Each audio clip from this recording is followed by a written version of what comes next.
Salutations, c'est le Kiwi spatial. Comme promis, voici la suite du long voyage de la sonde Rosetta. Allez, 3, 2, 1, décollage. La sonde décolle en 2004 à bord d'une Ariane 5. Car oui, la sonde est européenne. Elle a été développée par l'ESA, l'Agence spatiale européenne. Bref, je vous ai dit dans la partie 1 que de la destination, alias la comète 67P Churyumov-Gerasimenko, était dans les alentours de Jupiter. Je vous avais dit aussi que Jupiter, c'est loin. Et qui dit loin dit beaucoup de carburant. Une fusée, ça a beaucoup de carburant, non? Oh que oui, une fusée a beaucoup de carburant. Mais il était complètement épuisé lors du décollage. Et oui, s'arracher la gravité terrestre demande beaucoup de carburant. Et lors de la mise en orbite, le carburant a été complètement vidé. Plus rien dans la fusée. Oh là là, comment on va faire sans carburant? Ne t'inquiète pas, la fusée a envoyé Rosetta assez loin pour faire une technique qu'on appelle l'assistance gravitationnelle. L'assistance quoi? L'assistance gravitationnelle consiste à se faire attraper par le champ gravitationnel d'une planète.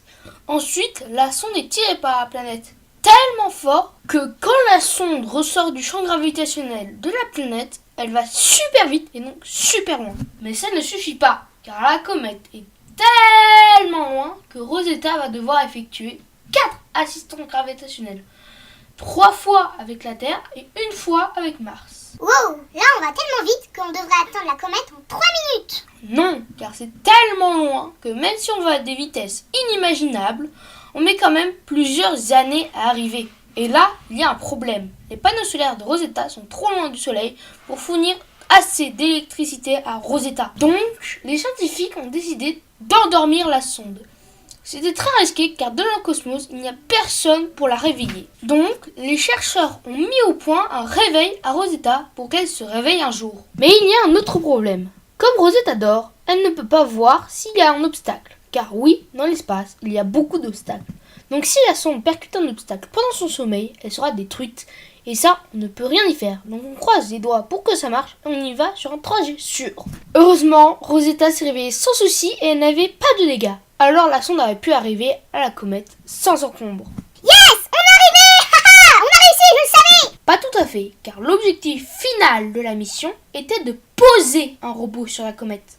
Mesdames et messieurs, je vous présente Philae.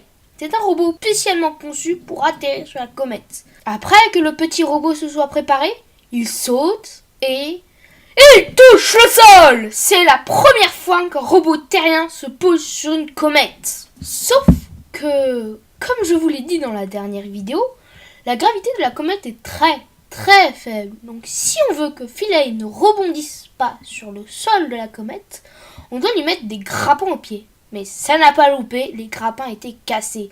Donc Philae a rebondi de plusieurs kilomètres de haut. Quand je vous avais dit que la gravité d'une comète était faible, je ne rigolais pas. Heureusement, après son deuxième rebond, le petit robot s'est coincé sous un rocher et il était sauvé.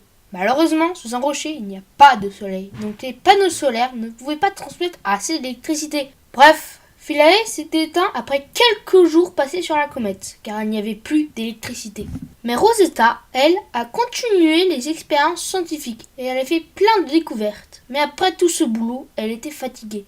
Donc elle a fini par se cracher sur la comète. Mais pendant la descente, elle a fait de magnifiques photos que vous voyez actuellement.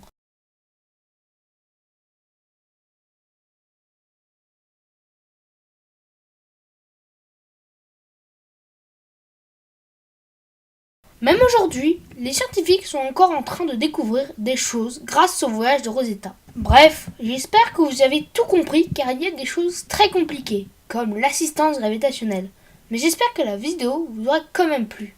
C'était le Kiwi spatial, au revoir.